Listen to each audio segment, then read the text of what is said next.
United Nations workers spent 3 months with Boko Haram as agency vowed not to pay ransom. Sahara reporters learned that the humanitarian workers have life insurance and the agency would rather pay insurance claims to their families than save them from Boko Haram through ransom negotiation. Two workers with the United Nations aid agencies are currently languishing in the camp of the Boko Haram insurgents, as the Nigerian government and the abductees host organizations have vowed not to pay ransom for their release or start a negotiation with the terrorists. Sahara reporters learned that the humanitarian workers have life insurance and the agencies would rather pay insurance claims to their families than save them from Boko Haram through ransom negotiations. A top source added that the Nigerian government, which itself still has several highly prized abductees with Boko Haram, has asked the agency to secure the release of their workers, although they are Nigerians.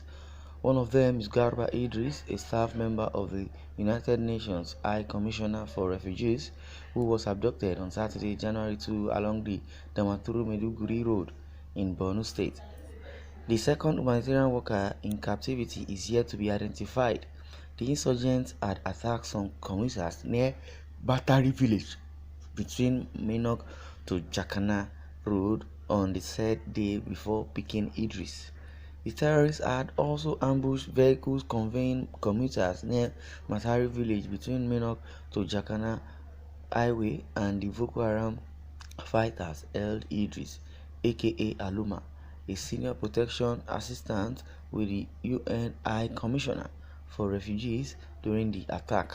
He source said the terrorists, clad in military uniform, had placed a roadblock with 3 pickup trucks and motorcycles.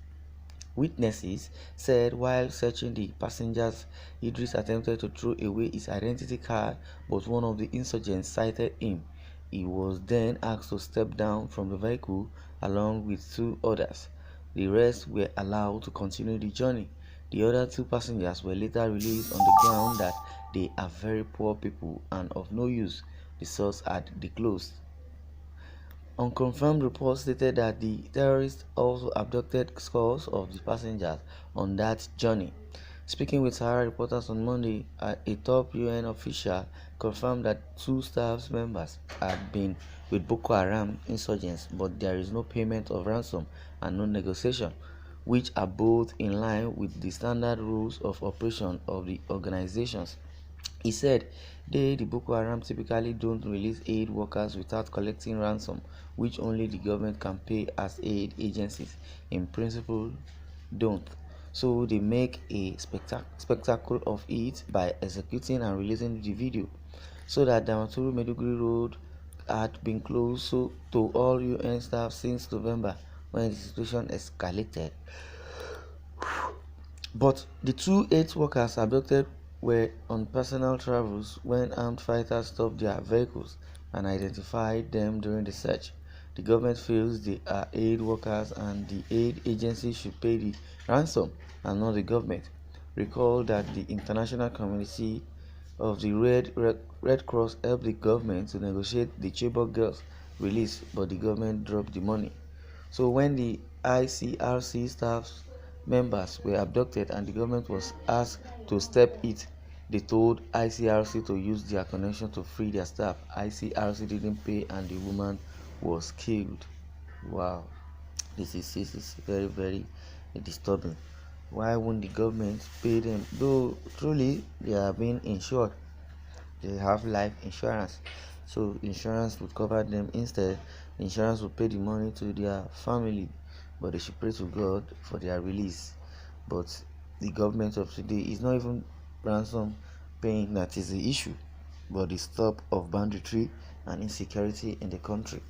Nigeria is now owned by the Fulani settlers from Niger Republic. The only way out is separation. Only a fool will cry one Nigeria. The unity of the country is dead. It is now the rule of Fulani Boko Haram.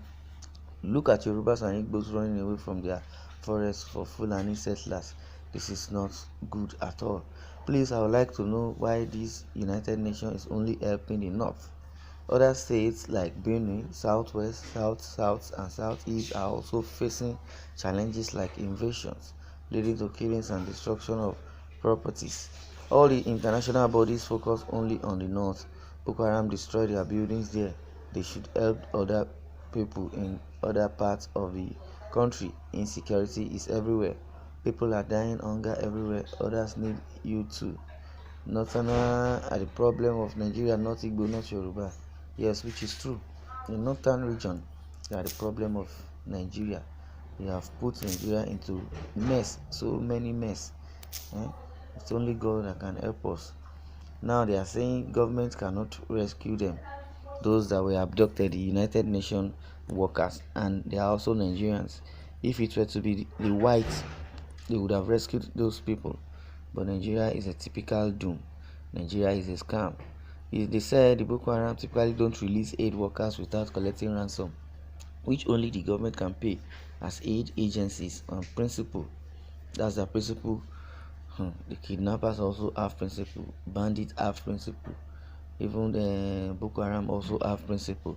So they make a spectacle of it by executing and releasing the video. So at the long run, they will execute them and release the video. Of what gain is that? Of what benefit is that to them? The government are not saying this. The northern are not saying anything. All the witnesses have been saying while searching the passenger, Idris attempted, one of the victims, he attempted to throw away his identity card, but one of the insurgents cited him. Wow, he shouldn't have done that. The other two passengers were later released on the ground that they are very poor. So they even know the poor people.